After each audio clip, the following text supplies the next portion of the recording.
Guys, I will be dictating two passages every day, one general and one legal. So subscribe to my channel for latest updates.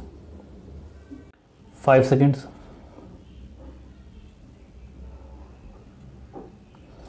A major source of concern voiced by the INCB is that the abuse of drugs by injection is increasing in South Asia. This has reached significant proportions in India. Drugs abused by injection in the region include heroin, prescription opioids, and mixtures with other controlled substances. This has led to a spurt in the HIV and hepatitis C infection.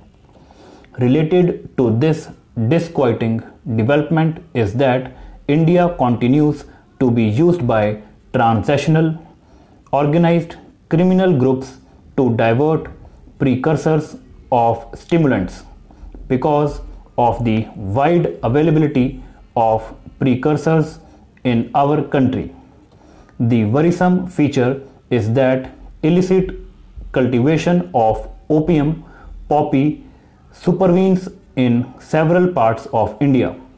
Virtually all of the opium poppy cultivation is estimated to be at least 7,500 hectares. Interestingly, in India, cocaine is trafficked in small quantities by courier. The smoking of opium in India continues to be a traditional practice, a country in which the level of opium abuse is one of the highest in Asia. Chasing, inhaling the vaporized form, and smoking are the most popular pathways of use among drug abusers in South Asia, though some have switched to abusing by injection, with the practice spreading rapidly. As if all these appealing abuses are not enough, the most abused pharmaceutical preparations in India include cough formulations containing codeine. The abuse of pharmaceutical preparations in India is facilitated by the failure of many pharmacies to comply with prescription requirements. As some of the preparations abused in India are in Schedule 3 of the 1961 Conventions, for which a prescription is not mandatory. Therefore, the government should ask the pharmacies to comply with prescription requirements, besides making sure that over-the-counter pharmaceutical preparations are not diverted to be used for non-medical purposes. It is time India got genuinely sensitive to the issue before the demographic dividend manifest in today's youth population turns a liability tomorrow because of laxity in laws. That this House do suspend Clause 1 of Rule 80 of Rules of Procedure and Conduct of Business in Lok Sabha, insofar as it requires that an amendment shall be within the scope of the bill and relevant to the subject matter of the clause to which it relates in its application to the Government Amendment number 14. Para, it is true that drugs are a real menace not only here but also internationally. I have been to Colombia, where the Medellin drug cartel controls the whole nation. Mexico today is racked by drug cartel. In the east of India, around Burma-Thailand border, there is a golden triangle, and it is all coming into India. And as other honorable members have said, it is causing tremendous harm to our student and the young people. The NDPS Act was originally done to integrate several acts that were there the Dangerous Drugs Act, the Opium Act, etc. But now the NDPS Act is not being properly used.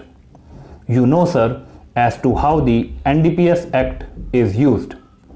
Whenever a police station is not able to control a criminal, they put him under the NDPS Act so that he stays inside the jail for 6 months. But the actual source of drugs, those who launder money, those who brings drugs from outside are not being apprehended. We have a Narcotics Control Bureau, but it is proved to be ineffective.